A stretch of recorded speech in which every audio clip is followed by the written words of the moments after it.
मनुष्य जीवन में क्या पा लेने से जीवन सार्थक होगा। भगवान ने कितनी कृपा की जो हमें मनुष्य बनाया।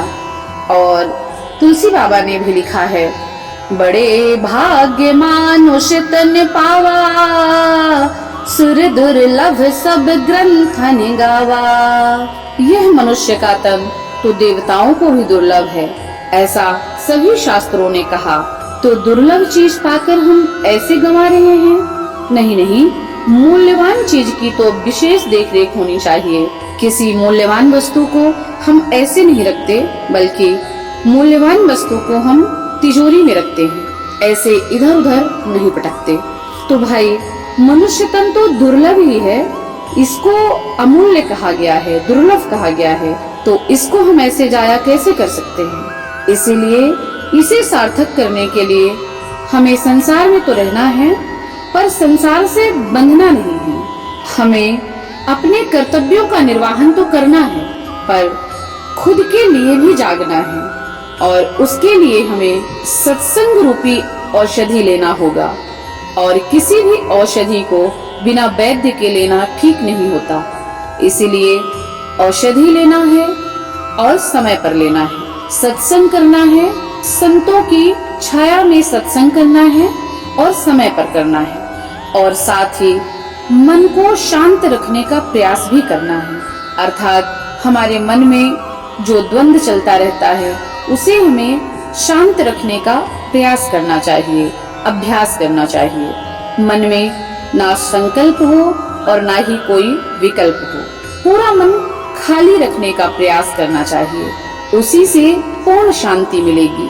और उसमें ना कोई नियम हो, ना कोई विधि हो और ना कोई निषेध हो। सिर्फ भगवान के नाम का आश्रय हो, संतों का संग हो, सत्संग हो। यह बड़ी विधि है मनुष्य के जीवन को सार्थक करने के लिए। और यह भगवान का नाम पूर्ण रूप से सक्षम है मनुष्य के जीवन को सार्थक करने के लिए। हनुमान जी ने एक बार भगवान राम से कहा था, कह हनुमंत विपत्ति प्रभु सोई, जब तब सुमिरन भजन न होई। हनुमान जी ने भी यही कहा कि हे प्रभु, विपत्ति तो तब समझना चाहिए जब आपका स्मरण ना हो और आपका सुमिरन ना हो।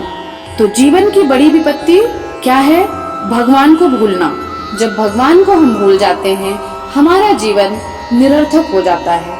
और भगवान का स्मरण बना रहता है, तो यही स्मरण हमारे जीवन को सार्थक कर देगा। इसलिए भगवान शिव ने भी माता पार्वती से कहा, उमा कहूँ मैं अनुभव अपना, सत्य हरि भजन जगत सब सपना। महादेव ने माँ पार्वती से कहा कि हे उमा, सत्य तो केवल हरि का भजन है और जगत सपना है। यह अनुभव बताया उन्होंने माँ पार्वती को। तो जो चीज अनुभव में आ जाती है वह सत्य हो जाती है। और भगवान शिव का अनुभव है कि हरि का भजन सत्य है, जगत सपना है। तो जब भगवान शिव ने ही हरि के भजन को सत्य कहा और जगत को सपना बता दिया, तो अब हमें इस जगत से क्या आशा रखनी चाहिए और क्या आशा रखना ठीक होगा? सपना तो सपना ही है। तो हमें अपना मन कहाँ लगाना चाहिए? सत्य पर अपना मन लगाना चाहिए। सपने के पीछे दौड़ना छोड़ देना चाहिए। दूसरे उदाहरण में काकभूषुंडी जी ने गरुड़ जी से कहा, निज अनुभव अब कहूँ खगेसा, बिनु हरि भजन ना जाई कलेशा। भुषुंडी जी ने भी यही कहा कि हे गरुड़ जी, मैं अपना अनुभव कहता हूँ, हरि के भजन के बिना जीवन के कलेश नहीं जाएंगे। तो श्रेष्ठ संतों ने अगर ऐसा कहा है तो ऐसा सत्य है।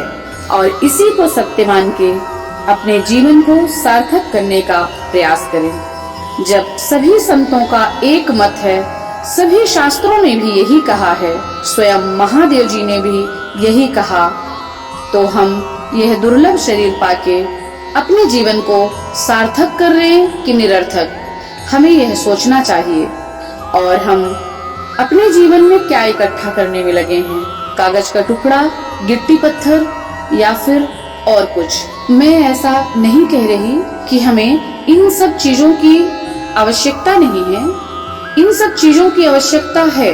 हमें यह कार्य भी करना है और साथ में राम रूपी संपत्ति को भी इकट्ठा करना है, जो हमारे इहलोक से परलोक तक साथ जाएगी। और भगवान तो हैं ही इतने कृपालु और दयालु कि थोड़े में ही प्रसन्न हो जाते हैं।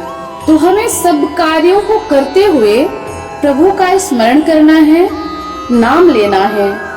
बस इस थोड़े से ही प्रयास से हमारा जीवन सार्थक हो सकता है। इसलिए सब कार्यों को करते हुए संतों का संग, सत्संग भी करने का प्रयास करें, जिससे हमारा जीवन सार्थक हो जाएगा। फिर सारी उलझनें अपने आप सुलझ जाएंगी और ना हमारी मांग जीत होनी चाहिए, ना ही हमारी मांग हार होनी चाहिए। हम तो इस हार और जीत के द्वंद से मुक्त हो जाएं। बस भगवान से ऐसी मांग रखें कि हे भगवान, हम अपने इस जीवन के द्वंद से मुक्त रहें और आपका स्मरण करते रहें। भगवान के चरणों के छाए तले सारी चीजें अपने आप सुलझ जाती हैं। सीताराम सीताराम सीताराम बोलो सीताराम। जो मेरे गुरुओं से प्राप्त था वो मैं आप तक पहुंचाने का प्रयास कर रही हूँ। आप सभी के हृदय में विराजमान प्रभु को प्रणाम करती हूँ। ओम हरि ओम।